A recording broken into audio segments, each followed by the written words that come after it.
Bismillahirrahmanirrahim. Assalamualaikum warahmatullahi wabarakatuh. Teman-teman, apa kabar semua? Kembali lagi bersama saya Muhammad Hussein di channel Muhammad Hussein Gaza. Teman-teman, akhirnya Inggris dan Amerika nggak tahan melihat keras kepalanya orang-orang Yaman, dan tadi pagi jajah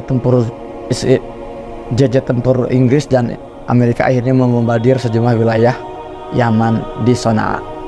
Teman-teman, ada apa dengan fenomena ini? Kenapa Yaman seberani itu?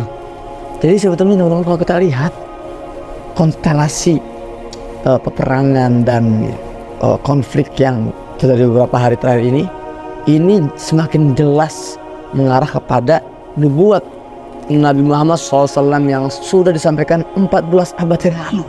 Subhanallah, 1400 tahun yang lalu Nabi SAW pernah dalam sebuah hadis dari Ibn Hiwalah yang diriwayatkan oleh Abu Daud dan Ahmad, beliau mengatakan, Nabi SAW bersabda, "Sesirul amr ila an takunu atau ila an takuna junudan sesirul amr ila an takunu junudan mujannadah, junudun fi Syam, junudun fi Iraq, junudun fi Yaman."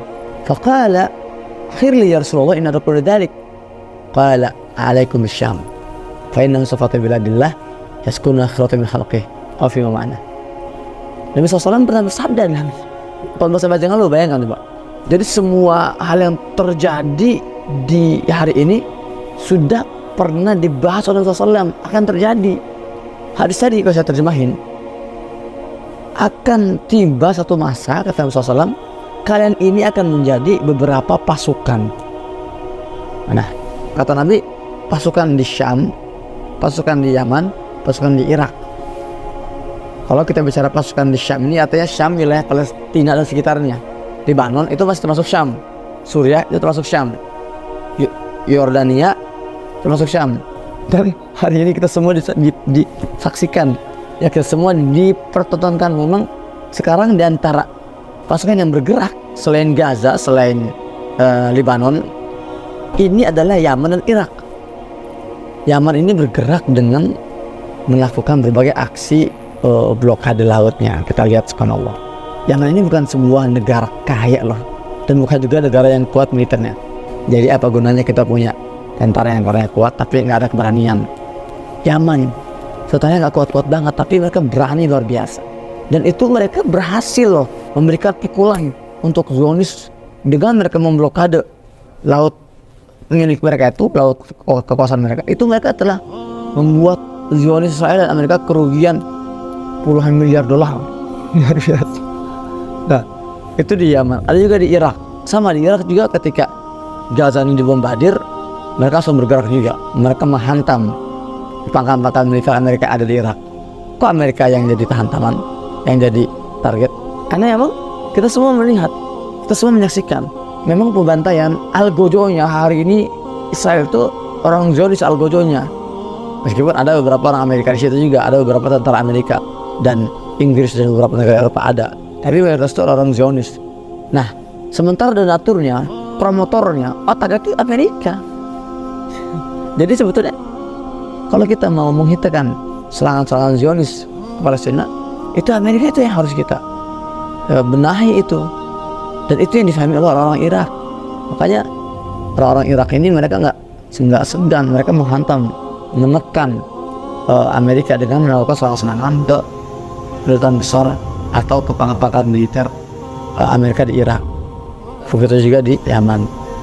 Di Yaman ini juga, ya, mereka pada dasarnya mereka itu menyerang kapal-kapal yang berafiliasi dengan Amerika.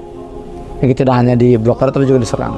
Itulah kenapa akhirnya Zionis Amerika dan Inggris akhirnya mereka nggak kuat, dan mereka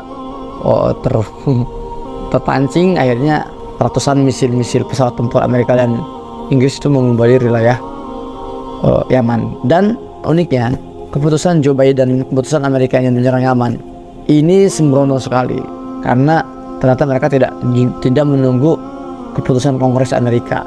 Ini yang menjadi sekarang berkecamuk konflik dalam tubuh Amerika. Mereka sudah muak ketika uang pajak mereka ini digunakan untuk perang yang tidak berkesudahan, yang tidak berakhir. Perang Afghanistan, perang Irak, perang di Palestina, bahkan perang di Yaman hari ini.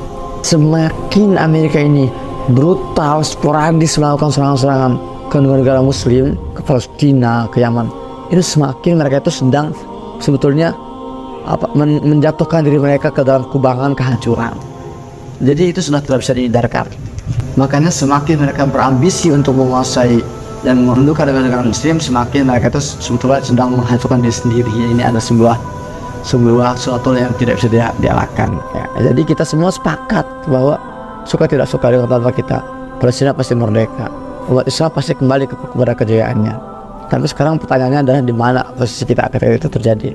Nah, kembali ke hadis yang tadi di awal, ketika Nabi SAW mengatakan kalian akan terpecah atau akan terbagi menjadi 3 tentara, tentara di Syam, tentara di Yaman, tentara di Irak.